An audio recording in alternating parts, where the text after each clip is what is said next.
Welcome to comrade Telugu news channel కి స్వాగతం. ముందుగా హెడ్లైన్స్. సుప్రీం కోర్టులో కేజ్రీవాల్ బెయిల్. బ్రాహ్మణ పరిషత్పై సీఎం రేవంత్ కు హరీష్ లేఖ. రోడ్డుపై కాన్వాయ్ ఆపి ప్రజల సమస్యలు విన్న సీఎం చంద్రబాబు.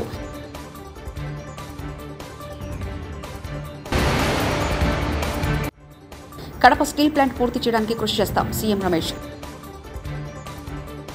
సుప్రీంకోర్టులో కేజ్రీవాల్ కు ఊరట లభించింది. ఆయనకు సుప్రీంకోర్టు మధ్యంతర బెయిల్ మంజూరు చేస్తూ తీర్పును వెలువరించింది. Delhi liquor ED money laundering కేసులో ఆయనకు ధర్మాసనం మధ్యంతర బెయిల్ మంజూరు చేసింది. ఢిల్లీ లిక్కర్ కేసులో తన అరెస్టు అక్రమం అని కేజ్రీవాల్ వేసిన పిటిషన్ను విస్తృత ధర్మాసనానికి బదిలీ చేసినట్లు జస్టిస్ సంజీవ్ ఖన్నా ధర్మాసనం తెలిపింది. గత నెల 27వ తేదీన ఢిల్లీ లిక్కర్ కేసులో కేజ్రీవాల్ ను సీబీఐ అరెస్ట్ చేసిన విషయం తెలిసిందే. ప్రస్తుతం తిహార్ జైల్లో కేజ్రీవాల్ ఉన్నారు. ఢిల్లీ మద్యం కుంభకోణం కేసులో బీఆర్ఎస్ ఎమ్మెల్సీ కల్వకుంట్ల కవిత పాత్రపై CBI supplementary chargesheet default bail పిటిషన్లపై ఈరోజు శుక్రవారం విచారణ చేపట్టింది. ఈ కేసులో కవిత పాత్ర, అందుకు సంబంధించిన సాక్ష్యాలతో కూడిన సప్లిమెంటరీ ఛార్జిషీట్ను దాఖలు చేసినట్లు సీబీఐ రౌస్ అవెన్యూ కోర్టుకు తెలిపింది. దానిని పరిగణలోకి తీసుకోవాలని న్యాయస్థానాన్ని కోరింది. ఈ అంశంపై విచారణ చేపడతామని న్యాయమూర్తి కావేరి బనేజా తెలిపారు. తెలంగాణ బ్రాహ్మణ సంక్షేమ పరిషత్ గురించి సీఎం రేవంత్ రెడ్డికి మాజీ మంత్రి ఎమ్మెల్యే హరీష్ రావు బహిరంగ లేఖ హరీష్ రాశారు. కాంగ్రెస్ పార్టీ అధికారంలోకి వచ్చిన తర్వాత బ్రాహ్మణ పరిషత్ పరిస్థితి అగమ్య గోచకరం కావడం బాధాకరమన్నారు. విద్యా స్వయం ఉపాధి, నేటి విద్యకు ప్రోత్సాహం కోసం అమలు చేసిన వివిధ పథకాలు ఆగిపోవడం విచారకరమన్నారు. అసలు బ్రాహ్మణ పరిషత్ ఉన్నట్టా లేనట్టా అనే ఆందోళన బ్రాహ్మణ సామాజిక వర్గంలో నెలకొందని ఆయన రాశారు. విజయవాడ ఆంధ్రరత్న భవన్లో పార్టీ నేతలతో AP Congress chief YS Sharmila భేటీ కానున్నారు. ఈ రోజు రేపు ఈ సమావేశం నిర్వహించనున్నారు.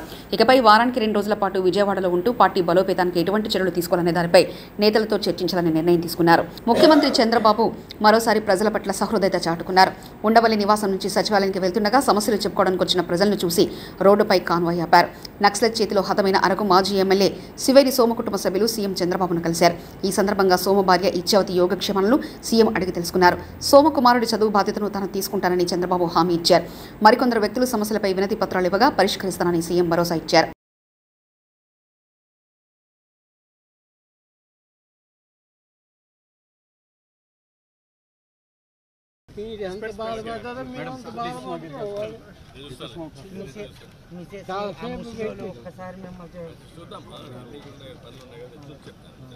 మేమంత బాధపడుతున్నాం.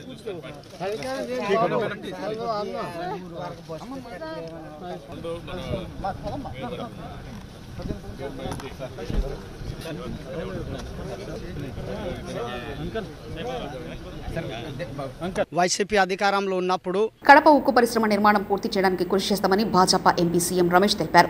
గత ప్రభుత్వం చేసినట్లు శంకుస్థాపనలకు పరిమితం కాకుండా చిత్తశుద్ధితో పనిచేస్తామని చెప్పారు. ఎంపీగా విజయం సాధించిన తర్వాత తొలిసారి కడపకు వచ్చిన సీఎం రమేష్ కు తెలుగుదేశం పార్టీ, జనసేన, భాజపా నాయకులు ఘన స్వాగతం పలికారు. కడప నుంచి భారీ ర్యాలీ నిర్వహించారు. అనంతరం దేవుని కడప వెంకటేశ్వర స్వామి ఆలయం, కడప పెద్ద దర్గాను రమేష్ దర్శించుకున్నారు.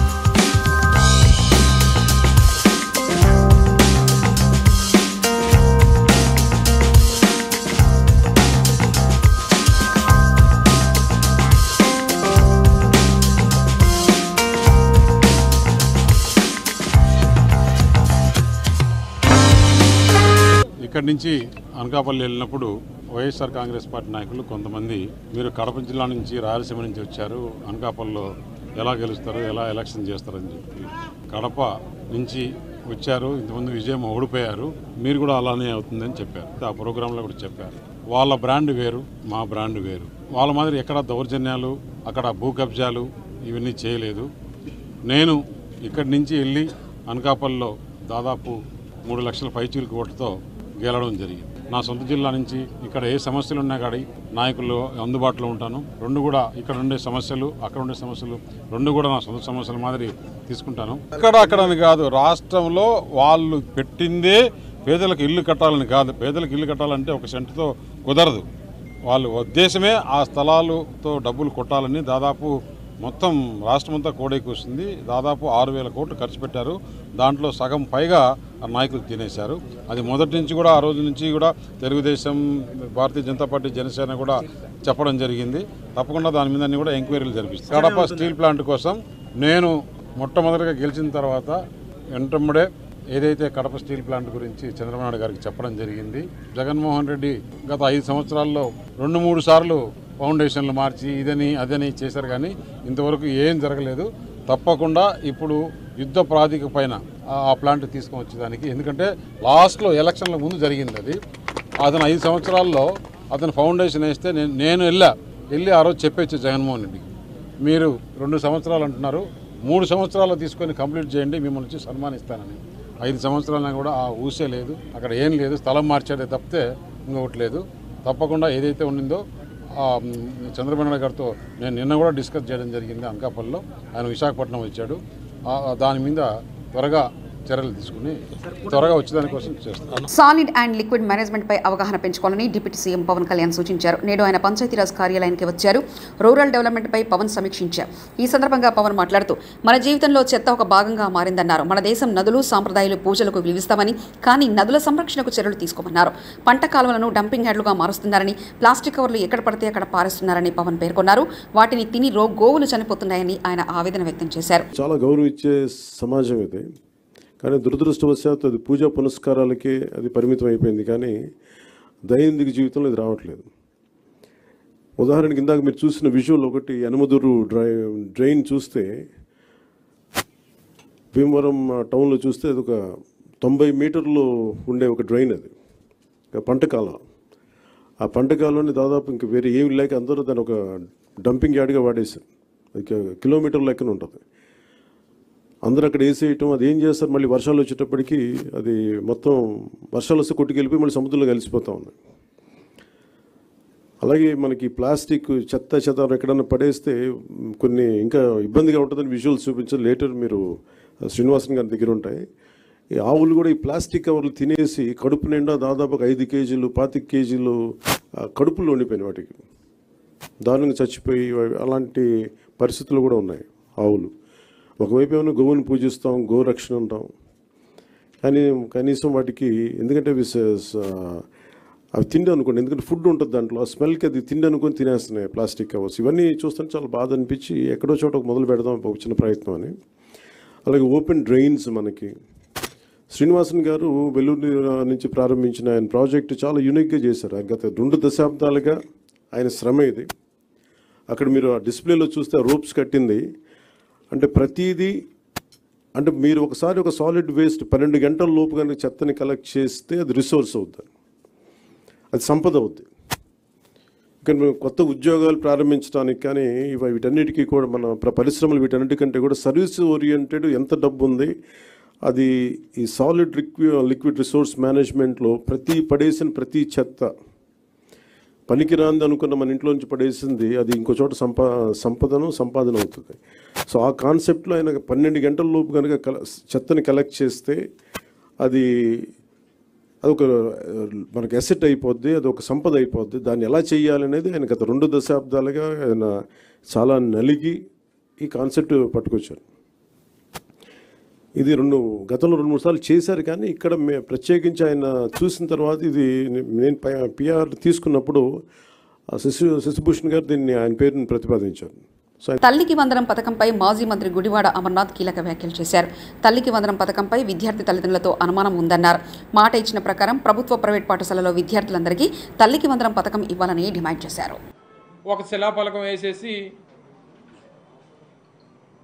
అప్పుడు కూడా ప్రజల్ని మభ్యపెట్టేటువంటి ప్రయత్నం చేశారు. సరే, తర్వాత ప్రజలు ఏ రకంగా నిర్ణయం తీసుకున్నారో మనం చూసాం.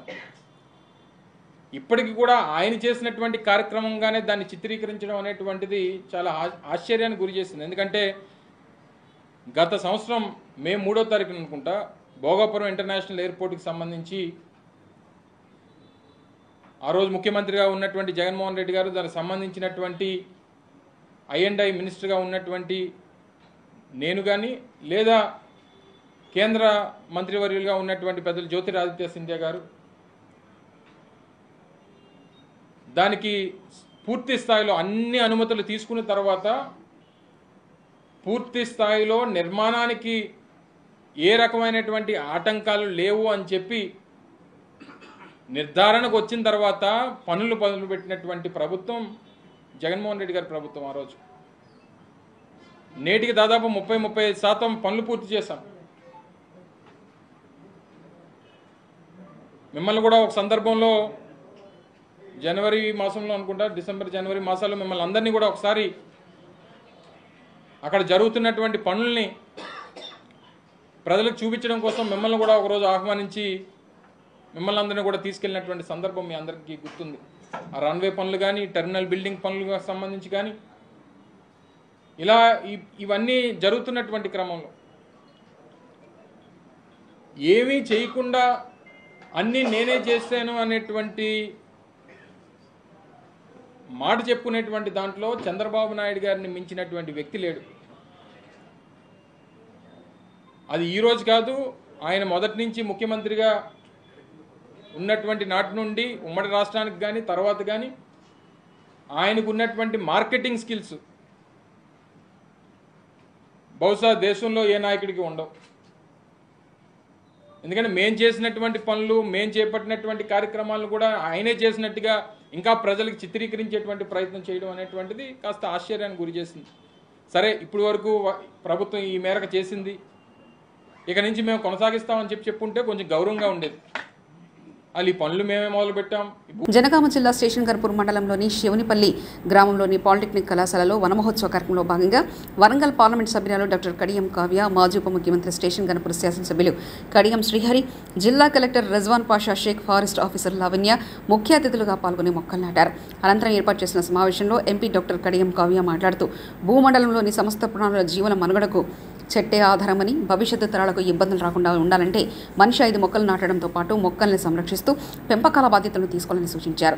మన భవిష్యత్తు తరాలను అందించాల్సింది ఆస్తులు కాదు, ప్రకృతిని అందించాలని అన్నారు. యుద్ధ ప్రాతిపదిక పైన ఒక సీరియస్ డ్రైవ్ తోని మనం జనగామ జిల్లాలో మొక్కలు పెంచే కార్యక్రమం, అడవులను పెంచే కార్యక్రమం చేయాలి. వెరెవర్ పాసిబుల్ మనం గ్రామ పంచాయతీల పరిధిలో ఇది ప్రకృతి వనాలను పెట్టాం. ఆ ప్రకృతి వనాలు కూడా కొన్ని దిక్కులో బాగా మంచిగా వచ్చినాయి, కొన్ని దిక్కులో సరిగా రాలేదు. ఆ ప్రకృతి వనాలు అన్ని గ్రామాలలో ఉండే విధంగా కనీసం ఒక గ్రామంలో 1 ఎకరము 2 ఎకరాలు ఎంత ల్యాండ్ అవైలబుల్ గా ఉంటే అంత ల్యాండ్ లో మనము గ్రామ పంచాయతీ ఆధ్వర్యంలో ప్రకృతి వనాలను కనుక పెంచగలిగితే అది కూడా కొంత మన టార్గెట్ కు ఉపయోగపడుతుంది అని చెప్పి నేను ఈ సందర్భంగా తెలియజేస్తున్నాను. వీటికి తోడుగా మనకు చాలా గవర్నమెంట్ ఆఫీసెస్ ఉంటాయి. ఉదాహరణకు మండల కాంప్లెక్స్లు ఉన్నాయి. ఆ మండల కాంప్లెక్స్లలో అంతా చెత్త చెదారము, తర్వాత మురికి కంపలు, పొదలు ఉంటాయి. అవన్నీ కనుక శుభ్రం చేసి ఈజీఎస్ ద్వారా వాటన్నిటి శుభ్రం చేసి పిచ్ తీసి దాంట్లో చెట్లు పెట్టినట్లయితే అవి బ్రహ్మాండంగా ఆఫీసులు కూడా చూడటానికి పరిశుభ్రంగా కనిపిస్తాయి, అందంగా కనిపిస్తాయి. ఎక్కడైతే పచ్చదనం కనిపిస్తుందో ఆ పచ్చదనము కంటికి ఆనందాన్ని ఇస్తుంది. ప్రకృతిలో 2 సందర్భాలలో మనం మనకు తెలియకుండానే మనం అనుభూతి పొందుతాం. మన కన్నులు వాటిని చూడగానే మన మనసుకు ఒక రకమైన అనుభూతి వస్తుంది. ఎక్కడైతే పచ్చడి చెట్లు కనిపిస్తాయో అనుకోకుండా మన కళ్ళు అనుభూతి చెందుతాయి, మన మనసు కూడా ఆనందపడుతుంది. అదేవిధంగా ఎక్కడైతే వాటర్ బాడీస్ ఉంటాయో, ఎక్కడైతే నీళ్లు ఎక్కువగా కనిపిస్తూ ఉంటాయో, చెరువులు కావచ్చు, వాగులు కావచ్చు, రిజర్వాయర్లు కావచ్చు, అక్కడ నీటిని చూడగానే మన కన్నులు మనకు తెలియకుండానే స్పందిస్తాయి, మనం ఆనందం చెందుతాం. కాబట్టి ఈ రెండింటిని కూడా కాపాడుకోవాల్సిన బాధ్యత మన పైన ఉన్నది. ఇటు వనాలు, చెట్లు, అటు చెరువులను కూడా మనం కాపాడుకుంటేనే మనకు జీవనము ముందు కూడా సాఫీగా ఉంటుంది అని చెప్పి నేను ఈ సందర్భంగా తెలియజేస్తున్నాను. ఈ పచ్చదనం అనేది నాకు కూడా చాలా ఇష్టము. నేను కూడా ప్రకృతి ప్రేమికురాలిని కాబట్టి నా ఫండ్స్ నుంచి కూడా మీ కాలేజ్కి కావాలి. సుప్రీంకోర్టులో కేజ్రీవాల్ బెయిల్. బ్రాహ్మణ పరిషత్పై సీఎం రేవంత్ కు హరీష్ లేఖ. రోడ్డుపై కాన్వాయ్ ఆపి ప్రజల సమస్యలు విన్న సీఎం చంద్రబాబు.